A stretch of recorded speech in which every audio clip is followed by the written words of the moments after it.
Hello everyone, welcome to Web Solution. In today's video, I'm going to show you how to change password on Twitter. Make sure to watch the whole video to learn how. Let's begin. Open your X app, then tap on the profile icon at the top left corner of your screen. Tap on Settings and Support. Scroll down a little, and then tap on Settings and Privacy. Tap on the very first option, that is your account. Then tap on Change Your Password. To change your password, first you need to type in your current password.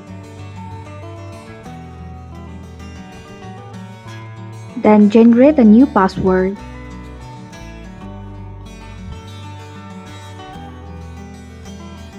Type in your new password once again to confirm your password.